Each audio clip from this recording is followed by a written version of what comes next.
The late stages of Kyle Rittenhouse's murder trial in the shooting of 3 men highlighted the U.S. legal system's constant debate over forensic technologies, even fundamental ideas taken for granted outside the courtroom. Rittenhouse defense team challenged Kenosha County prosecutors' attempt to introduce enlarged images taken from drone video footage.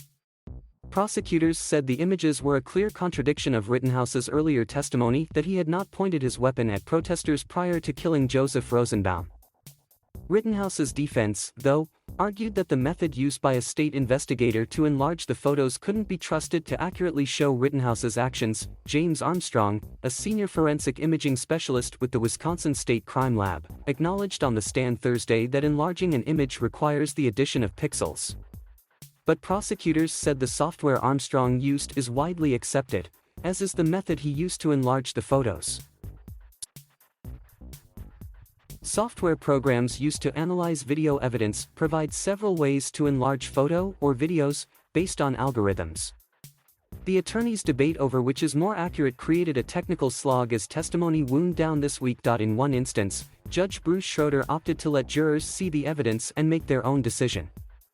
In another, he told prosecutors they would need to bring someone in to address the issue. The sparring experts in the Rittenhouse case used different software and methods in those programs to enlarge images supporting their testimony. Each method has drawbacks, but any means of enlarging an image requires adding pixels, said David Forsyth, a professor of computer science at the University of Illinois.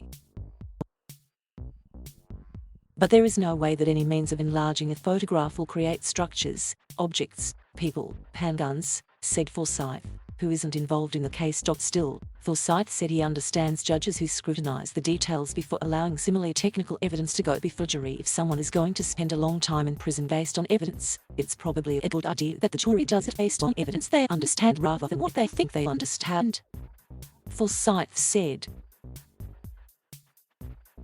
Assistant District Attorney James Krause accused defense attorneys of making a dishonest argument because the enlarged footage shows their client is lying.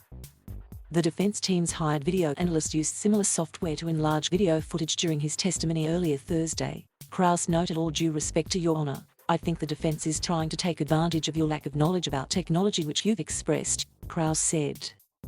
Schroeder's confusion with the technical details was obvious in court. Earlier in the week, he questioned whether using the pinch and zoom feature on an iPad would alter an image and barred prosecutors from using that while presenting video evidence to jurors. "I totally agree with your comment about my lack of familiarity with these concepts. Although I have some logical skills," he said on Thursday. "This is a difficult concept for me, yes." At one point, Schroeder, attorneys for both sides and Rittenhouse clustered around a television as a detective played the video footage repeatedly. At least one forensic video expert uninvolved in the case said Rittenhouse attorneys would right to challenge the state's approach to enlarging the video evidence. Grant Fredericks of Forensic Video Solutions said the state's first proposal, the pinch and zoom method, is impossible to exactly replicate, which is essential when creating a record of a criminal case for potential appeal.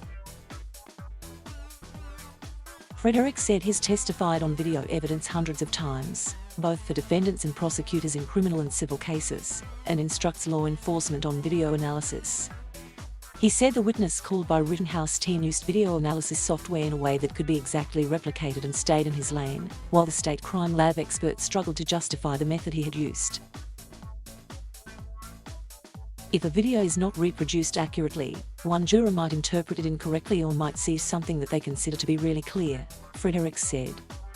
"My duty as an expert is to make sure everything I'm showing is reliable.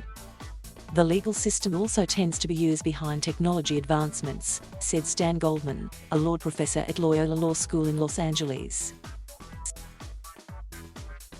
"Unless this kind of scientific or picture evidence is really dramatically prejudicial or doesn't really have a good scientific basis, usually let it in," Goldman said. "And then you let the lawyers explain what the problems might be." Thank you for watching. Please subscribe